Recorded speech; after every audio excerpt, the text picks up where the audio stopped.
The ultrasound room is freezing. I can barely breathe as the gel touches my skin. Dr. Kim's eyes lock onto the monitor, and her face drains of color. This can't be right.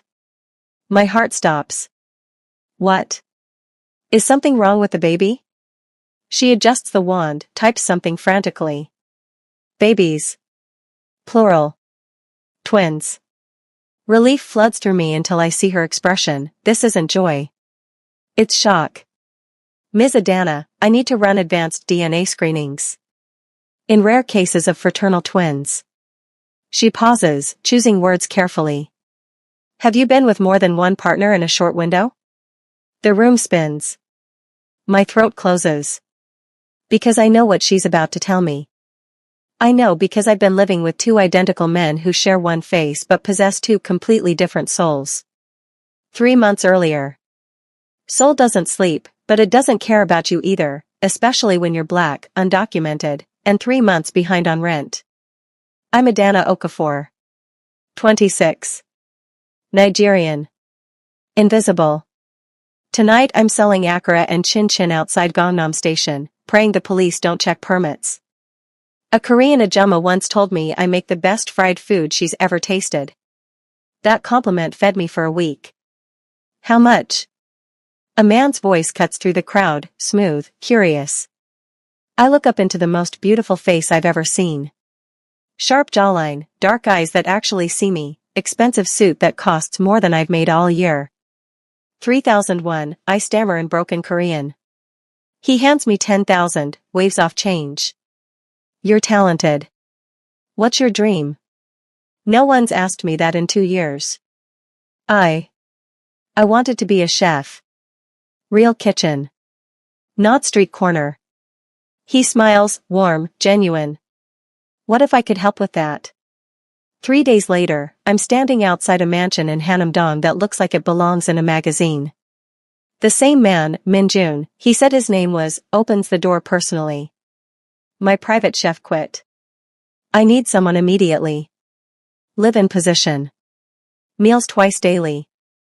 You'll have your own room, salary, and I'll help sort your documentation. It's too good to be true. I know that. But desperation makes you stupid. When do I start? His smile could melt ice. Right now.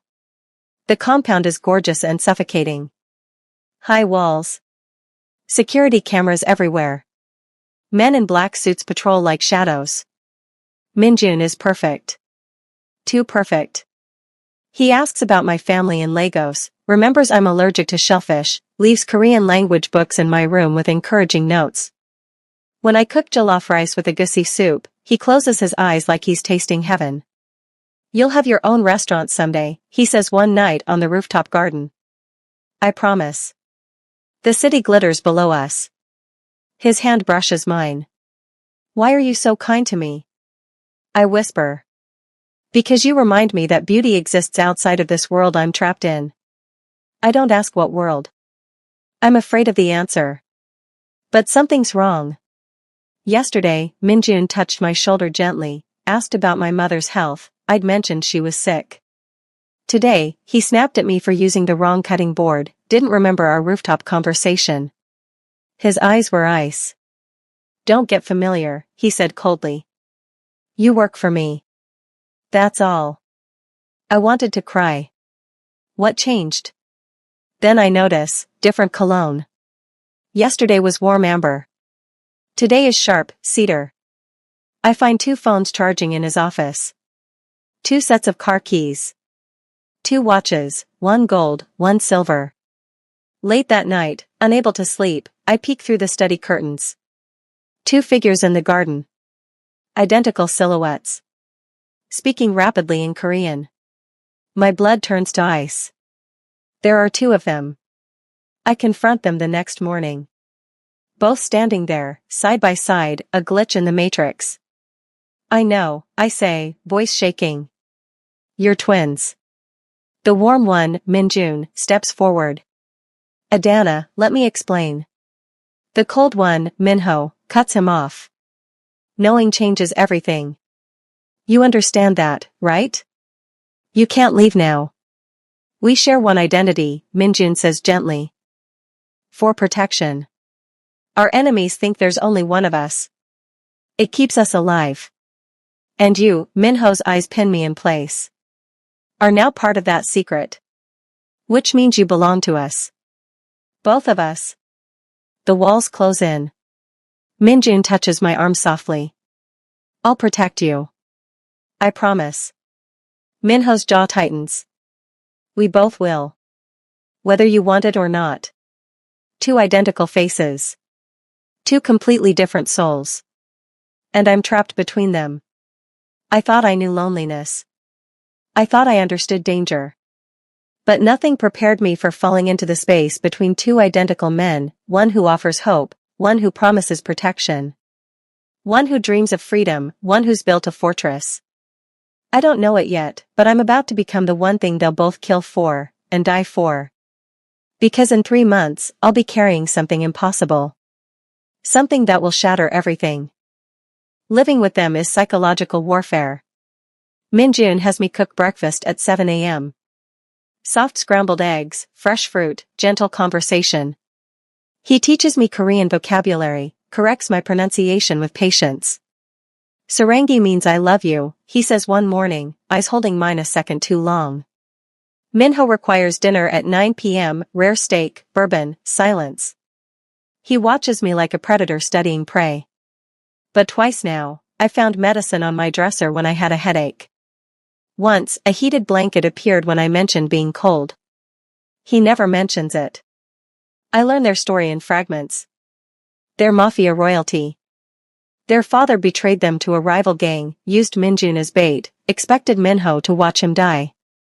Instead, they killed their way out together. Now they run twin operations under one identity to confuse enemies. Minjun handles the legitimate businesses, restaurants, real estate. The clean money. Minho runs the underworld, weapons, protection, territory. The blood money. I do the dirty work so he can stay clean, Minho tells me one night, voice raw with whiskey. He gets to dream. I get to survive. You could leave too, I whisper. His laugh is broken glass. Someone has to be the monster. Better me than him. Minjun finds me crying on the rooftop 3 weeks later. Come with me, he says suddenly. When I leave this life. I'm opening a restaurant in Thailand. Real food, real life. I want you there. I'm nobody. You're everything. He cups my face. You're the first real thing I've touched in years. The kiss tastes like freedom. For 3 perfect weeks, we're secret lovers. Stolen moments. Rooftop meetings. Promises whispered in the dark. Then Minho finds my hair tie in Minjun's room. The confrontation is volcanic. You're fucking my brother? Minho's voice could cut steel. I love him, I say, shaking. Love? He laughs bitterly. You think love exists in this world? You think he can protect you? I'm the reason he's alive. I'm the reason you're alive. Then let me go. No. He steps closer, and I see it, raw pain beneath the rage. Because if you leave, you take the only beautiful thing in this nightmare with you. And I'm selfish enough to keep you here. His vulnerability breaks something in me. The territory war escalates. A deal goes wrong. I'm caught in crossfire, literal bullets shattering windows as I dive behind a counter. Minho appears like an avenging angel, killing 3 men with brutal efficiency. Blood spatters his face as he carries me to safety. You're safe, he gasps, checking me for injuries. You're safe. I've got you. His hands are shaking. That night, I bring him bourbon. He's on the balcony, still wired, still violent. Thank you, I whisper. Don't thank me for being a monster. You're not. I killed them without hesitation. Without remorse. That's who I am. You're also the man who leaves me medicine. Who makes sure I eat. Who remembers I hate the dark. He looks at me like I've shot him. You don't know what you're saying. I know exactly. He kisses me like drowning. Desperate, consuming, nothing like Minjun's tender touches. This is fire and fury in need. When we break apart, we're both trembling. This doesn't change anything, he says roughly. You still love him. I know. My voice cracks. But I think I might love you too. Differently. But I do. Timeline. 2 weeks after Minjun, I miss my period. 1 week after Minho, the pregnancy test shows 2 lines. I stare at it in my locked bathroom, hands shaking so hard I drop the test. Positive. Which twin is the father? The question destroys me. Because I want it to be Minjun, sweet, hopeful Minjun who dreams of restaurants and freedom. But it could be Minho, dark, protective Minho who'd burn the world to keep me safe. I can't tell either of them. Not yet. Not until I know. There's a life growing inside me. A secret that could destroy everything. Minjun would see hope. Minho would see leverage. But me? I see a countdown. Because eventually, they'll notice. Eventually, I'll have to choose. Eventually, this baby will force the question I've been avoiding. Which twin owns my heart? But what I don't know yet, what's growing in the darkness, is that this isn't just one secret. It's 2. And when the truth comes out, it won't just change our lives. It will rewrite the laws of possibility. Hiding pregnancy from 2 hypervigilant Mafia twins is hell. Baggy chef's coat, check. Morning sickness excused as food poisoning, check. Avoiding alcohol without suspicion, miraculously managed. But they're noticing. You look tired, Minjun says, concerned. He's planning our escape, boat to Thailand, new identities, freedom. Are you getting sick? Just stress, I lie, hating myself. Once we leave, you'll rest. I promise. 3 more weeks, Adana. Then we're free. His hand on my cheek is so gentle. So full of love. Your baby, I think desperately. It might be your baby. Minho is worse. His territory war is escalating, bodies dropping, alliances shifting. He needs me to deliver coded messages to his lieutenants, using recipes as ciphers. You're pale, he observes, missing nothing. Eating enough? Yes. Liar. He slides a plate of food toward me. Eat.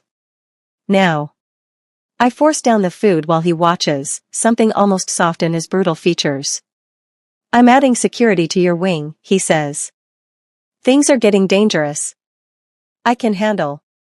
You're the only thing he stops, jaw tight. Just let me protect you.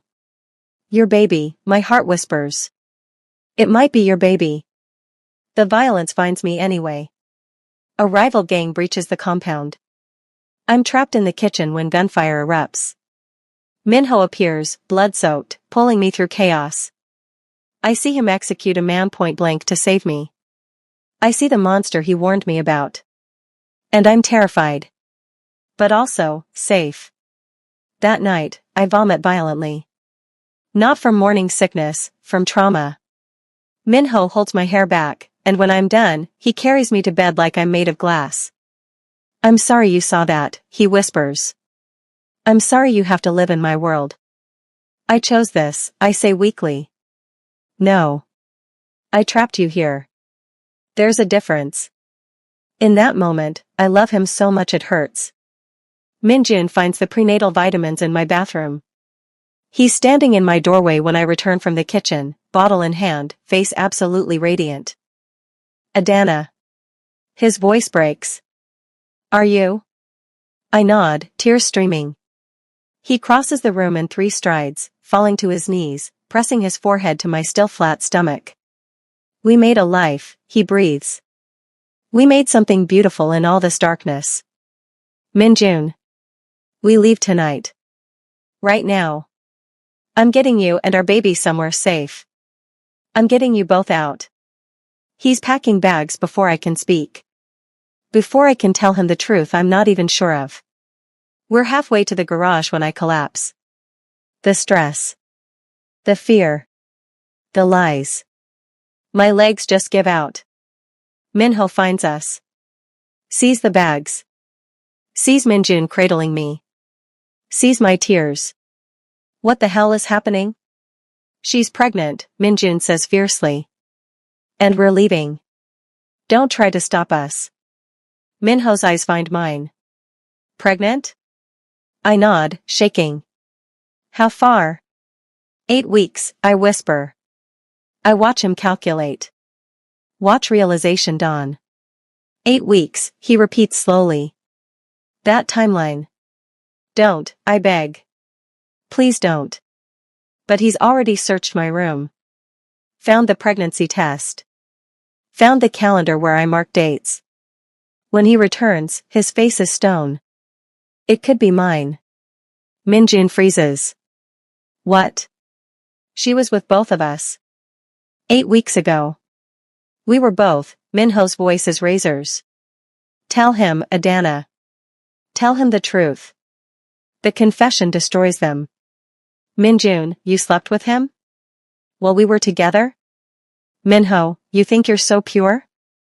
You were having sex with her while I was bleeding to keep her safe. Me, I'm sorry.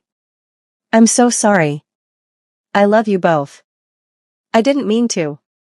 Love? Minho's laugh is acid. You don't love us. You used us. That's not true. Then who's the father?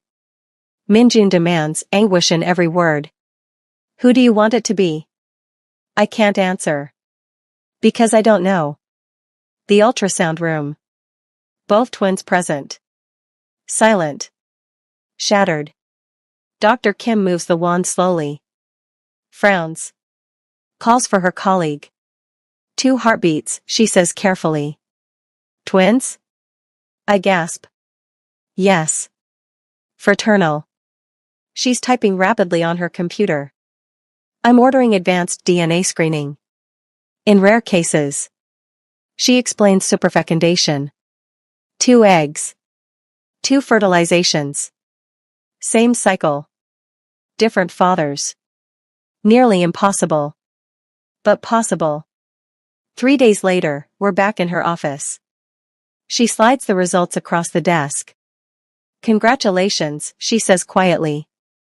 You're carrying twins. Each has a different biological father. Silence.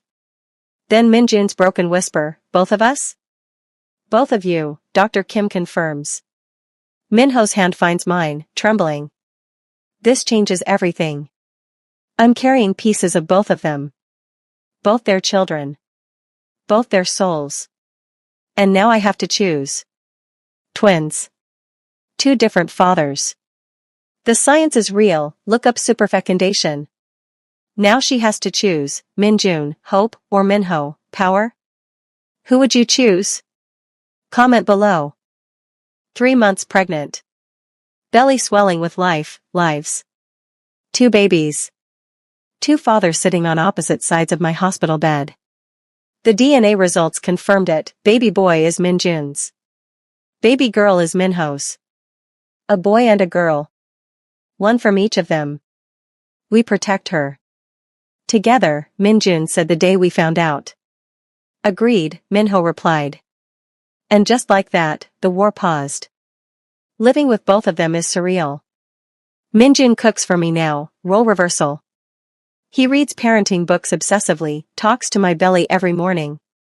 Hey, little one. Daddy's here. You're going to see the world. Real sunlight. Real freedom. He shows me apartment listings in New Zealand. No extradition. Safe. We can open a restaurant. Raise them together, all 3 of us. All 3?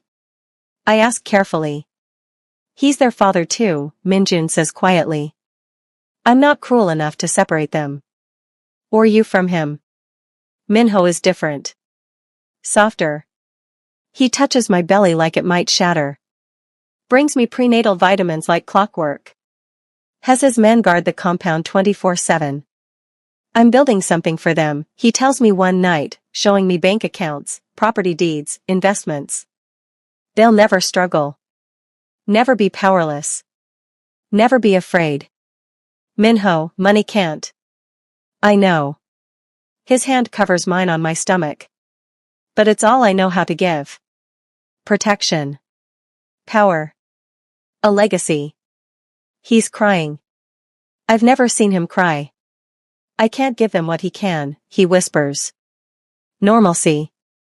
Innocence. Light. I'm poison, Adana. And I love them too much to infect them. You're not poison. Yes, I am. And you know it. You've always known it. The rival gang strikes at dawn. Coordinated. Brutal. Intended to wipe out both twins permanently. Explosions shatter windows. Gunfire rips through walls. I'm 7 months pregnant, trapped in the panic room with both brothers guarding the door. Stay down. Minho barks, firing through the door gap. Minjun's on the phone coordinating escape routes, one hand never leaving my shoulder. Then I feel it, wetness. Pain. Contractions. No, I gasp. No, not now. It's too early. Adana? Minjun's face goes white. Are you? She's in labor, Minho says, deadly calm. Stress-induced. We move now. What happens next is carnage. Minho fights like a demon, clearing the hallway, taking bullets, refusing to fall. Minjun shields me, dragging me through smoke and blood toward the armored car. Go. Minho shouts, holding off 5 men. Get her to the hospital. I'm not leaving you. Minjun yells back. You have to. For them. A bullet catches Minho's shoulder. He doesn't even flinch. Minjun makes the choice, gets me to safety. Emergency C-section. 34 weeks. Tiny, perfect babies. A boy, Minjun's. Dark eyes like mine, delicate features. A girl, Minho's. Strong, fierce, already glaring at the world. Both healthy. Both miracles. Minho arrives 3 hours later, bandaged, limping, alive. The moment he holds his daughter, he breaks completely. She's perfect, he sobs. She's so perfect. Minjun holds his son, tears streaming silently. All of us in that hospital room, broken, bloody, and somehow whole. I can't give them a normal life, Minho says 2 days later. You know that. I can, Minjun says. We can. If you choose me. They're both looking at me. 2 men I love. 2 babies who need me. One impossible choice. Minho, I begin, taking his hand. You saved my life more times than I can count. Your daughter will know you as a hero. But I can't raise them in this world. In violence. In fear. I turn to Minjun, you gave me hope when I had none. You see a future I'm brave enough to believe in. I take a shaking breath. I choose you, Minjun. I choose us. I choose light. Minho's smile is devastated. I knew. I always knew. He holds his daughter one last time. Kisses her forehead. Kisses mine. Send me pictures. Let her know who I am. To Minjun, you protect all 3 of them. Or I'll kill you myself. They embrace, brothers, enemies, fathers. Minho walks into the dawn. Disappears. 2 years later. Small restaurant in Auckland. Adana's kitchen. 2 toddlers playing in the back, a boy and a girl, inseparable. An envelope arrives. Postmarked from Monaco. Inside, a photo of Minho in a suit, clean, alive. And a bank transfer for their education. He kept his promise, I whisper. Minjun hugs me from behind. We all did. The children call him Appa. I tell them stories about the brave man who protected them before they were born. I loved 2 men. But I chose the love that could grow in the light. And that made all the difference. She chose hope. She chose Minjun. Do you think she made the right choice? Was Minho's sacrifice beautiful or heartbreaking? Comment your thoughts. Should there be a season 2 when the twins grow up and find Minho? Vote below. If this story moved you, smash that like button and subscribe. Share this with someone who believes in impossible love. What story should I tell next? Drop your ideas. Thank you for this journey. You're part of this family now.